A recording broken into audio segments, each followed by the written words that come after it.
नमस्ते, कैसे हैं आप सब। एक बार फिर से आपका स्वागत है। उम्मीद करता हूं कि आप सब अच्छे होंगे। तो आज हम बात करने वाले हैं जो चतुर्थ श्रेणी 4th ग्रेड एग्जाम है, उसमें 50 दिन के लगभग टाइम बचा है। तो 50 दिन में स्ट्रेटेजी क्या होनी चाहिए, कुछ टिप्स, कुछ बातें मैं आपके सामने शेयर करना चाहता हूं। उम्मीद करूंगा कि आपके काम आएगी। और देखो, सबसे बड़ी बात यह है कि क्योंकि अभी अपन ने बीएसटीसी की तैयारी की है, तो बीएसटीसी में क्या है, राजस्थान जीके के साथ साथ इंग्लिश हिंदी जो थी उसका वेटेज यहाँ पर भी अच्छा खासा है। तो हमने पढ़ी है वो, तो अभी क्या है वो काम आ सकता है अपने, ठीक है ना। इसलिए इस रिदम को खोना नहीं है। जो ये है, इस एग्जाम को पूरी जो है तैयारी से देना है। और देखो कुछ टिप्स की हम बात करते हैं। तो देखो, सबसे पहले यहाँ पर ये सिलेबस मैंने जो है पूरा एक मेन टॉपिक लिया हुआ है। बाकी इनके अंदर और टॉपिक्स हैं, ये आपको देखने हैं। अगर आपने जो चतुर्थ श्रेणी का जो सिलेबस है उसको अगर अभी तक पूरा नहीं देखा हो तो प्लीज पूरा देखना, पूरा अच्छे से पढ़ना, ठीक है।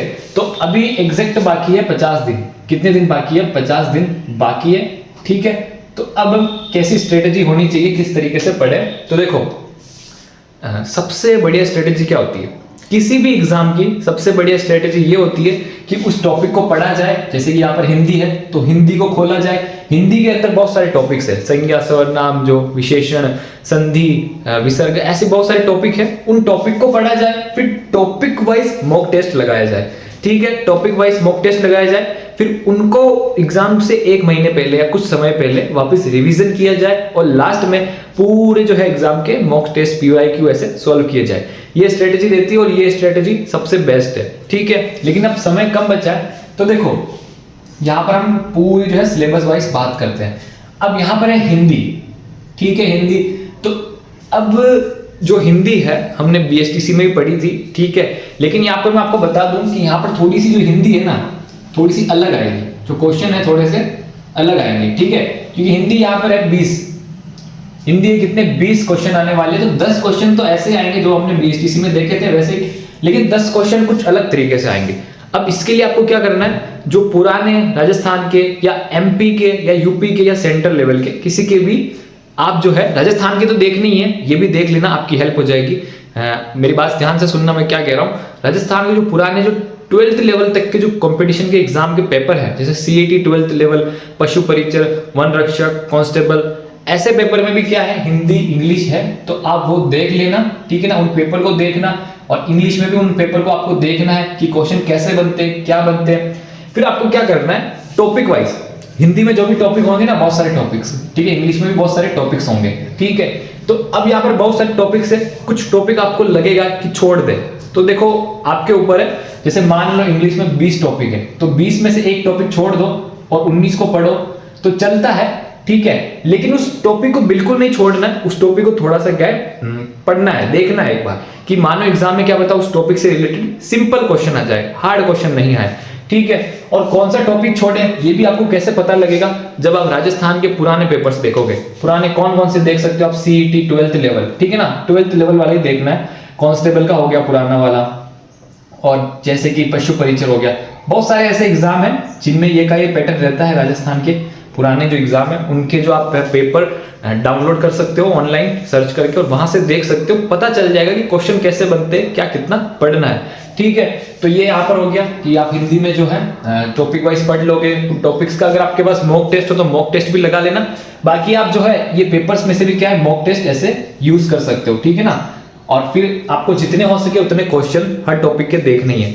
तो हिंदी आपको ऐसे क्लियर करनी, इंग्लिश भी आपको ऐसे ही क्लियर करनी है। उम्मीद करता हूं कि आप समझ पा रहे होंगे मैं क्या कह रहा हूं, ठीक है ना, कि कैसे पढ़ना है, ठीक है। और फिर यहाँ पर एक चीज है कि इंग्लिश में भी ऐसा ही होगा, जो हमने बीएसटीसी में पढ़ा 10 क्वेश्चन तो 15 है, तो 9-10 तो ऐसे ही आएंगे। लेकिन 5-6 जो क्वेश्चन ऐसे आएंगे, जो पैटर्न ऐसा होगा, उनका सवाल ऐसे होंगे कि आपने कभी देखे ही नहीं हो। इसलिए आप ये पेपर जरूर देखना, क्योंकि बहुत सी बार क्या होता है, जो पुरानी परीक्षा में जो सवाल आते हैं वो रिपीट हो जाते हैं। सिर्फ है ना, जब उनका सेंटेंस चेंज कर दिया जाता है, बाकी रिपीट कर दिया जाता है, ठीक है। और अगर हिंदी इंग्लिश में आपको कहीं और आपको जो क्वेश्चन सॉल्व करने हो मिले नहीं, तो आप क्या है, गूगल पे भी सर्च कर सकते हो, ठीक है। टॉपिक वाइज गूगल पे भी सर्च कर सकते हो। मैं क्या कहना चाह रहा हूँ समझना। जैसे आप इंग्लिश के बारे में पढ़ रहे हो, तो इंग्लिश में आपने टॉपिक पढ़ा इनडायरेक्ट डायरेक्ट स्पीच, आपने टॉपिक पढ़ लिया, उसके क्वेश्चन देख लिए, पुराने कैसे आए थे, सॉल्व कर लिए। लेकिन फिर भी एक बार रिवीजन के तौर पे सॉल्व करना हो तो आप क्या कर सकते हो, जब आप गूगल पे सर्च करोगे डायरेक्ट इनडायरेक्ट क्वेश्चंस, तो वर्क से एक्सरसाइज पूरी आ जाती है। और आप जो है टेलीग्राम चैनल का एक लिंक होगा, अपना एक टेलीग्राम चैनल है राजस्थानी छात्र, तो वहां पर आप ज्वाइन कर लेना। वहां पर मैं क्वेश्चन है बहुत सारे डाल दूंगा और उनसे क्या आपकी बहुत हेल्प होगी। तो यहाँ पर ये हो गया। अब यहाँ पर है भूगोल, ये भूगोल राजस्थान, भूगोल और इतिहास, कला, संस्कृति, ठीक है। तो राजस्थान जीके हो गई एक तरह से। तो इसमें क्या है, इसमें भी आपको मैं यही कहूंगा कि पुराने जो क्वेश्चन है वो देखना एक बार। बहुत सी बार ऐसा होगा इनमें से, जैसे ये क्या है, भूगोल 20 नंबर का है, इतिहास, कला, संस्कृति 20 नंबर का है, ठीक है ना। तो यहाँ पर दोनों में से 7-8 क्वेश्चन, 10 तो नहीं, 7-8 क्वेश्चन तो ऐसे होंगे जो किसी ना किसी पारी में पहले आए हुए होंगे और रिपीट हो जाएंगे, ठीक है। अगर आप पुराने पेपर्स देखो तो ऐसा पैटर्न होता है। और बाकी जो ऐसे लेवल के आएंगे जो थोड़े से बाहर होंगे, इसलिए राजस्थान जीके में भी आप जितने हो सके क्वेश्चंस देखना है, टॉपिक पढ़ना है और इसमें थोड़ी स्ट्रेटेजी आपके हिसाब से बनानी है, टाइम मैनेजमेंट करना है। फिर आते हैं विज्ञान पे और कंप्यूटर पे, ठीक है। अब यहाँ पर विज्ञान और कंप्यूटर क्या है, 5 नंबर का है। तो इसमें ये सवाल है कि इसको छोड़ दे, क्या करे, इसको रहने दे, ये कर दे।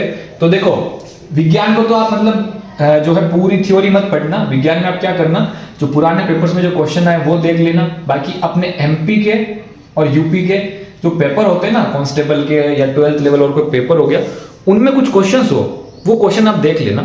और उन क्वेश्चंस पे जब देखोगे ना, मैं आपको ये अलग टिप बता रहा हूँ, स्ट्रेटेजी बता रहा हूँ, मेरी बात सुनना आप। यहाँ पर जो विज्ञान में जो क्वेश्चन बनते हैं ना राजस्थान के पेपर्स में, वो बहुत सी बार क्या है, एमपी में बने हो या यूपी में बने हो या किसी सेंट्रल लेवल की कोई परीक्षा हो वहां पर आया हो, तो वो रिपीट हो जाता है बहुत सी बार, ठीक है। तो आप एक बार देख लेना अगर देख सको तो, बाकी नहीं देखो तो इसमें जितने हो सके विज्ञान में आप क्वेश्चंस देखना, थ्योरी बिल्कुल नहीं पढ़नी है, ठीक है। क्योंकि इसकी थ्योरी में आप जो है टाइम बर्बाद हो जाएगा। और जबकि यहाँ पर मिलने वाले क्या है, सिर्फ 5 क्वेश्चंस है, इन 5 में से 1 या 2 भी मिल जाए तो बहुत बड़ी बात हो जाती है। फिर एक कंप्यूटर, तो कंप्यूटर में भी आपको जो है टॉपिक वाइज क्वेश्चंस तो बहुत सारे देखने ही है और क्वेश्चन से ही होगा, लेकिन पुराने जो पेपर है वो भी देख लेना कि कैसे क्वेश्चन आए, ठीक है ना। बाकी आप देखना जैसे पुराने पेपर्स में कैसे क्वेश्चन आता है, हार्डवेयर, सॉफ्टवेयर, शॉर्टकट कीज, ऐसे क्वेश्चन आते हैं। तो ऐसे हार्डवेयर सॉफ्टवेयर के जो क्वेश्चन है वो तो आएंगे, आपको थोड़ा सा पैटर्न का पता चल जाएगा। तो ऐसे क्वेश्चन पे आपको थोड़ा ध्यान देना है, ठीक है ना, थोड़ा सा माइंड में रखना है, क्योंकि सिंपल क्वेश्चन आएंगे। फिर एक गणित, अब गणित में भी मैं आपको वही कहूंगा जो हिंदी इंग्लिश में था, कि टॉपिक वाइज जो टॉपिक हो, जैसे परसेंटेज वाला टॉपिक है, इंटरेस्ट वाला टॉपिक है, एलसीएम या एचसीएफ वाला टॉपिक है, ठीक है। आपको ये टॉपिक वाइज कंप्लीट करना चाहिए। मान लो आपने परसेंटेज वाला टॉपिक पढ़ लिया, तो परसेंटेज वाले टॉपिक का आप मॉक टेस्ट लगाएं, उससे क्या होगा, आपको उसी पल याद हो जाएगा। और इसको समझ के करें, मैथ्स कभी भी जो है इतनी हार्ड नहीं होती है, एक बार समझ लेना मैथ्स तो पूरी खत्म हो जाती है। मान लो आपने इंटरेस्ट का एक बार पूरा समझ लिया, तो इसको वापस से खोल कर देखने की इतनी आवश्यकता नहीं होती है। तो यहाँ पर मैं वही कहना चाहता हूँ, ठीक है। और फिर भी अगर आपके मैथ्स दिमाग में नहीं जाती तो आप जो है, तो हम कहाँ थे, गणित पे थे। तो देखो गणित से पहले मैं आपको ये कह दूं कि मैंने आपको यहाँ पर विज्ञान में कहा था कि जो एमपी, यूपी या कोई सेंट्रल लेवल का कोई पेपर है 12th बेस का, ठीक है ना, ज्यादा हाई लेवल पे नहीं जाना है, जिसमें ऐसे क्वेश्चन आते हो और जहां पर सीईटी या कांस्टेबल या पशु परिचय।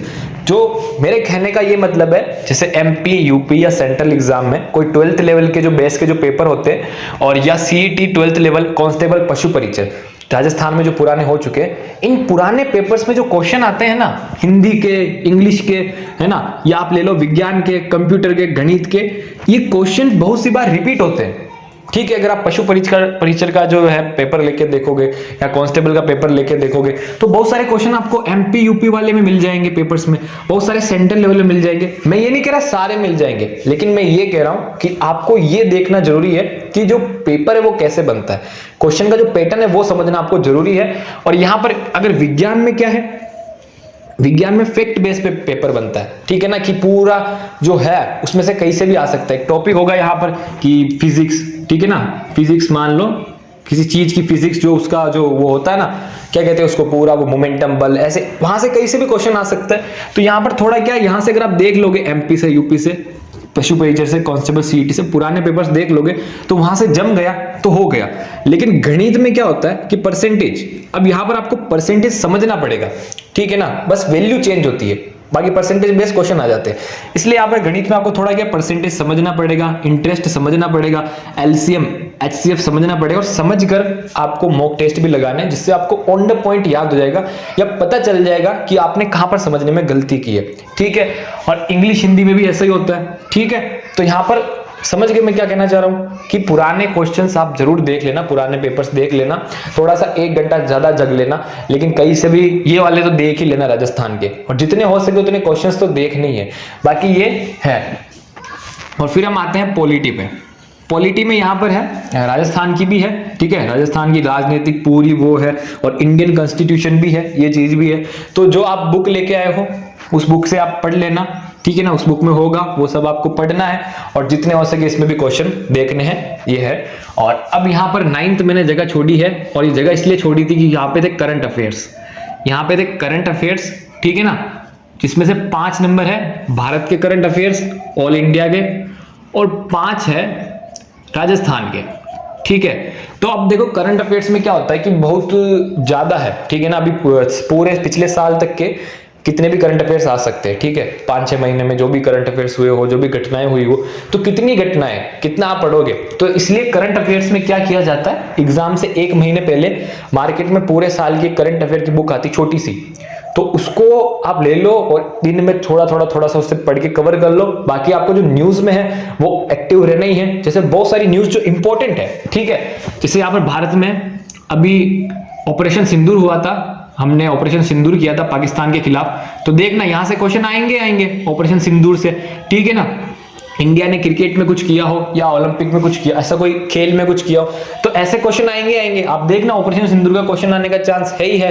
राजस्थान में भी कुछ नई चीज स्टेब्लिश हुई हो या ऐसी चीज बनी हो, तो ऐसे क्वेश्चन आएंगे। तो ऐसी न्यूज में भी रहना है, और कोई छोटी सी आप बुक लेके आ सकते हो करंट अफेयर्स की, जिसको आप जो है परीक्षा से अभी से चालू कर दो, थोड़ा पढ़ना, जिसमें सब ये चीजें हो, है ना, ऑपरेशन सिंदूर, ऐसे सब घटनाएं हो, वहां से बन सकता है। तो अब ये था, हो सकता है मैंने आपको कंफ्यूज कर दिया हो। तो अब देखो कंक्लूजन पे आते हैं। ठीक है, अब यहां पर सबसे पहले आप कहोगे कि मैंने आपको पुराने पेपर देखने की क्यों कहा। ठीक है, और यहां पर तो विज्ञान में तो मैंने एमपी और यूपी का भी देखने को कह दिया। ठीक है, अब देखो विज्ञान में क्या होता है, ऑन द पॉइंट क्वेश्चन आता है। यहां पर आप विज्ञान को समझ नहीं सकते हो, पूरी आपको एक तरह से याद करनी पड़ेगी, माइंड में बिठानी पड़ेगी। ठीक है, तो विज्ञान में क्या होता है, जो ये पुराने क्वेश्चन आए हैं या एमपी यूपी के पेपर में आए, थोड़ा सा टाइम लगेगा आपको, 10 मिनट 20 मिनट लगेगा, लेकिन अगर आप उनमें देख लोगे ना क्वेश्चन, तो यहाँ पर चांसेस है कि वो रिपीट हो जाएंगे, ये हो जाएंगे। मैं ये कहना चाहता हूँ कि विज्ञान को एकदम पूरा मत छोड़ो, है ना। यहाँ से 2 नंबर भी आते हैं, 2 क्वेश्चन भी अगर सही होते हैं तो फायदा ही है ना, एक नंबर से एक क्वेश्चन से कट ऑफ बनती है, ये मैं कहना चाह रहा हूँ, इसलिए आपको ये टिप दे रहा हूँ। और बाकी आप टेलीग्राम चैनल ज्वाइन कर लेना, वहां पर मैं बहुत सारी चीजें जो है 4th ग्रेड के रिगार्डिंग शेयर करने वाला हूँ, बहुत सारे क्वेश्चन। ठीक है, अब यहां पर मैंने इंग्लिश और हिंदी में भी पुराने पेपर देखने की कहा, लेकिन यूपी और एमपी में इसलिए नहीं कहा क्योंकि यहां पर हिंदी, इंग्लिश, गणित, इन तीनों में क्या है आपको समझना ही पड़ेगा। ठीक है ना, बाकी परसेंटेज बेस्ड जो क्वेश्चन है वो एमपी के पेपर में, यूपी के पेपर में भी आते हैं, पशु परिचय में भी आए हैं, कांस्टेबल में भी आए हैं, सीईटी में भी आए हैं। जो सेंट्रल लेवल के जो 12th बेस्ड जो एग्जाम है, 12th क्लास के बेस पर, उनमें भी बहुत सारे ऐसे क्वेश्चन आए, वो देखना आप, इस परीक्षा में भी रिपीट होंगे, और यहाँ पर पशु परिचय में भी रिपीट हुए थे, सीईटी में भी रिपीट हुए थे। इसलिए मैं आपको ये कह रहा हूं, थोड़ा सा समय निकाल लोगे, ऐसे देख लोगे तो काम आ जाएगा कहीं ना कहीं।